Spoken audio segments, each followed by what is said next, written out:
Grand opening शाहरा hospital का doctor Basant Kumar Dalmia के द्वारा।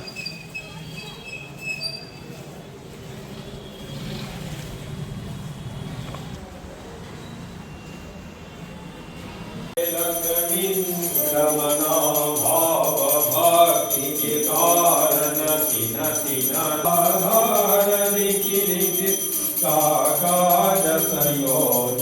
लक्ष्मी रमना गौर में भक्ति नाम फल देना जय लक्ष्मी रमना। नमस्कार, आप देख रहे हैं केवल सच। मेरे सामने मौजूद है झाझा के लाल बसंत कुमार डालमिया, जिन्हें डॉक्टर के नाम से भी जाना जाता है। बरसों से ये बाहर में रह रहे हैं, कई विदेशों यात्रा किए हैं, कई जगह सर्जरी भी किए हैं। देश में काफ़ी नाम और धूम है इनकी। लेकिन इन्होंने कहा 2024 है कि मिट्टी का कर्ज चुकाने के लिए मैं अपने वतन, अपने क्षेत्र, अपने घर आया हूँ। झाझा इनका घर है। यहाँ पर 2024 में इन्होंने डालमिया क्लिनिक का उद्घाटन किया था। उस समय में इन्होंने कहा था कि मैं इस क्षेत्र से जितने भी लेप्रोसिटी और कई जो जटिल असाध्य रोग हैं, मैं उसका इलाज करूंगा और सफलता पूरा करूंगा। आज भी ये देवघर भी जाते हैं, मधुपुर भी जाते हैं, कई जगह जाकर के अपना परचम लहरा रहे हैं। काफ़ी इनका हाथ साफ है। आज इन्होंने शाहरा हॉस्पिटल के नाम पर नए क्लिनिक का उद्घाटन इन्होंने किया है। मैं जानकार लूँगा इसके पीछे इनकी सोच क्या है। डॉक्टर साहब, एक मिनट सर, क्या कहना चाहते हैं आप? सबसे पहले नमस्कार।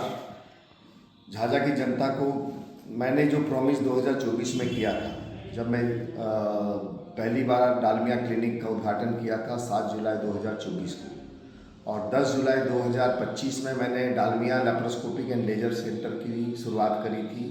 और उसको आज पूरे 1 साल से ज़्यादा हो गए हैं और आज हम सफलतापूर्वक वहाँ पे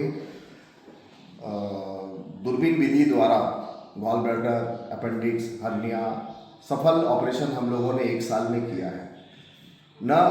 झाझा के अलावा मैं पूरे इलाका में जाता हूँ ऑपरेशन करने।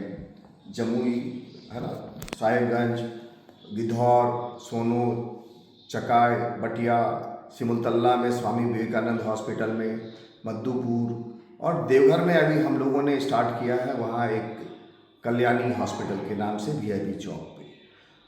मैं मेडिकल के क्षेत्र में चाहता था, झाझा जितना पिछड़ा था, मैं जब 3 साल पहले आया था, झाझा की स्थिति 30 साल पुरानी थी। यहाँ पे जो मेडिकल के नाम पे जो था वो सफिशिएंट नहीं था, क्योंकि आज की दौर में दुनिया बहुत आगे चली गई। हम मिनिमम कट के द्वारा मैक्सिमम रिजल्ट पाते हैं। छोटे ऑपरेशन के जरिए जो है बड़े बड़े, अभी हमने कल्याणी हॉस्पिटल में 10 साल की बच्ची को गॉल ब्लैडर दूरबीन द्वारा किया था, जिसका पथरी का साइज था 15 mm। उसकी उम्र 10 साल और पथरी इतनी बड़ी 15 mm की। तो हम लोगों को ये खुशी है, मुझे खासकर दिल्ली में जो मैं सेवा दे रहा था आज से 30 साल तक, मैं झाझा का रहने वाला, झाझा मेरा जन्म स्थान, बरसों हमारे दादाजी, पिताजी सब लोगों का ये रहा। तो मेरी काफ़ी इच्छा थी कि मैं अपने जन्म स्थान के लिए कुछ अच्छा करके दूँ। उसी कड़ी में आज हम लोगों ने सहारा हॉस्पिटल के नाम से, जो हमारे सीनियर डॉक्टर रतन मंका ने बहुत मन से बनाया था, आज झाझा वासियों का दुर्भाग्य है कि वो झाझा से छोड़ के मुंबई चले गए, लेकिन वो जगह आज भी बहुत सुंदर है। मुझे तो विश्वास ही नहीं हुआ जब मैंने पहली बार देखा कि इतना सुंदर नर्सिंग होम बना हुआ था और हम लोग उसको यूज़ नहीं कर पा रहे थे।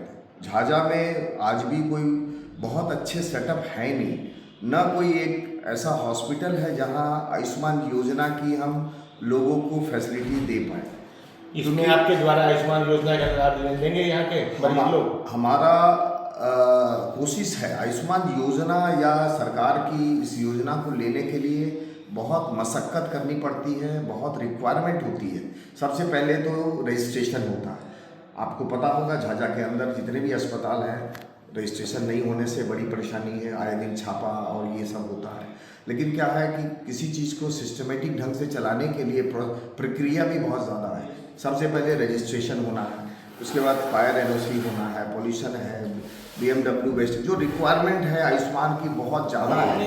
डॉक्टर साहब, आयुष्मान के अलावा ऐसे ही वेस्टेज का वगैरह तो जो होता है फायर का, वो तो हर हॉस्पिटल वाले को लेना चाहिए, या प्राइवेट हो या सरकारी हो। जो प्रक्रिया बना रखी सरकार ने वो तो फुलफिल आपको करनी है ना। वो प्रक्रिया को फुलफिल करने में बहुत मशक्क़त है, क्योंकि इस्टेब्लिशमेंट एक्ट करने के लिए आपको रजिस्टर्ड डॉक्टर की ज़रूरत है। यहाँ डॉक्टर्स अवेलेबल हैं नहीं। जो डॉक्टर्स क्वालिफाइड डॉक्टर्स जिनकी डिग्री मान्यता सरकार देती है, उसकी वजह से भी बहुत स्टाफ की भी शॉर्टेज है, डॉक्टर की भी शॉर्टेज है। मेडिकल जो फैसिलिटी अप टू मार्क्स जो होनी चाहिए वो नहीं हो पा रही। डॉक्टर साहब, क्या क्या सुविधा आपके हॉस्पिटल में मिलने वाली है जब सहारा हॉस्पिटल आपने खोला? हम यहाँ Dalmia laparoscopic and laser centre में जो काम हम दूरबीन विधि द्वारा करते हैं, वहाँ पे दूरबीन द्वारा गॉल ब्लैडर है, हर्निया है, अपेंडिक्स है, पेट की जांच है, एक्टोपिक प्रेगनेंसी है, बहुत सारा जो डायग्नोस्टिक और थेरेपेटिक हम लोग वहाँ करेंगे। और यहाँ भी हम लोग उसी का एक्सटेंडेड, यहाँ LSCS होगा, हिस्टेक्टोमी होगा, DNC होगा, जो फीमेल से रिलेटेड ज़्यादा प्रॉब्लम रहेगी, तो हम दोनों जगह पे ये काम करेंगे। मैं डॉक्टर साहब आपसे एक यात्रा करना चाहूँगा कि ये गरीबी क्षेत्र है झाझा के आसपास में, अगर यहाँ के मरीजों को मतलब कम तर रेट पर अगर सफल इलाज हो तो ज़्यादा बेहतर होगा, ये मेरी आपसे गुजारिश रहेगी। ये सोच हमारी ऑलरेडी हम लोगों ने जब से शुरू किया है, best service at affordable cost के सिद्धांत पे है।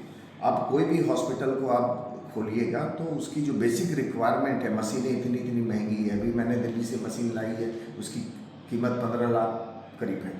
अब आपको कोई मेडिकल फैसिलिटी को एक्सटेंड करना, जो मैं लेप्रोस्कोपिक के अलावा जो मैं स्टेपलर द्वारा हेमोराइड्स पाइल्स का इलाज करता हूँ, उसकी मशीन की कीमत होती है।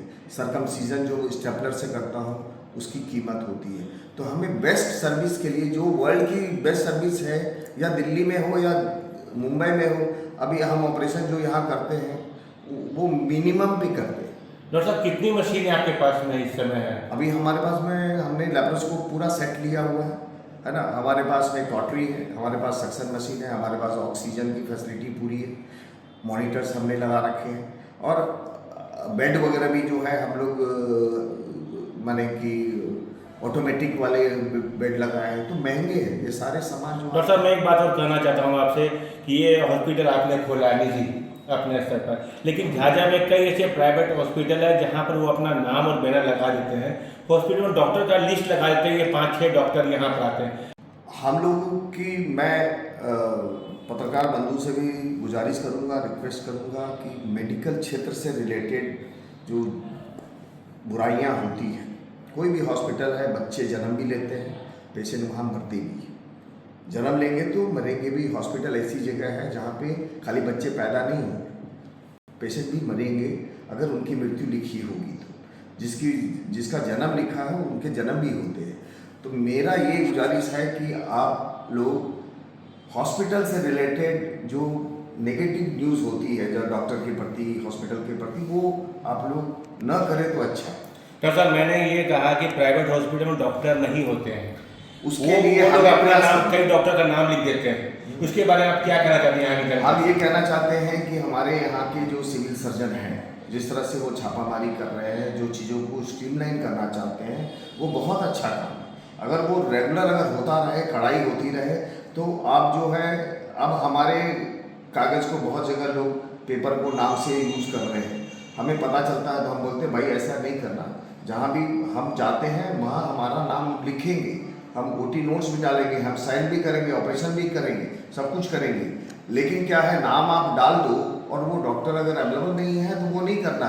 हमें अवेलेबिलिटी करवानी है। जमुई जिला के अंदर पूरी जगह, मैं तो पूरे इलाका में आज ऑपरेशन करने जाता हूँ। बड़ा बड़ा हॉस्पिटल है जो कि बेसिक फैसिलिटीज़ नहीं है। इंडिविजुअल आज मैं अकेला क्या क्या करूँगा। मैंने आज झाझा में स्टार्ट किया 2024 में, फिर 2025 में, अभी 2026 में ये सेंटर लिया है ताकि medical facility, this is not for earning, it's a name जो हमारे बाप दादा का नाम है। डॉक्टर डालमिया को लोग जाने, इलाका को अब 2 साल में लोग जान भी गए कि डॉक्टर डालमिया दिल्ली में रहते थे, सर्जन है वहाँ दिल्ली में। मैं तो वहाँ कार्डियक सर्जरी भी करता हूँ, लेकिन यहाँ साधन नहीं है तो कार्डियक सर्जरी कहाँ, हम तो बेसिक सर्जरी यहाँ नहीं होती है।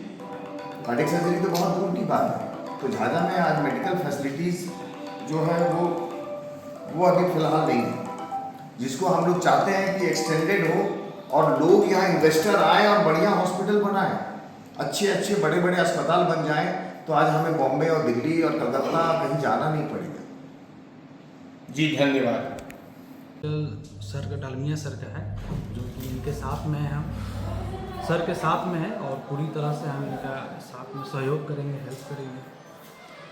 आप अपना पूरा परिचय दे दीजिए। मैं डॉक्टर मोहम्मद अरशद इमाम, आपका घर मोतिहारी। मोतिहारी। कितने दिनों से झाझा प्रैक्टिस कर रहे हैं सर? लगभग 3 साल से। 3 साल से। झाझा वासियों के लिए क्या कहना चाहिएगा? झाझा वासियों के लिए यही कहेंगे कि यहाँ पे बहुत अच्छा सुविधा मिलेगा आप लोग को, मशीन से ऑपरेशन भी होगी और कम से कम पैसा में इलाज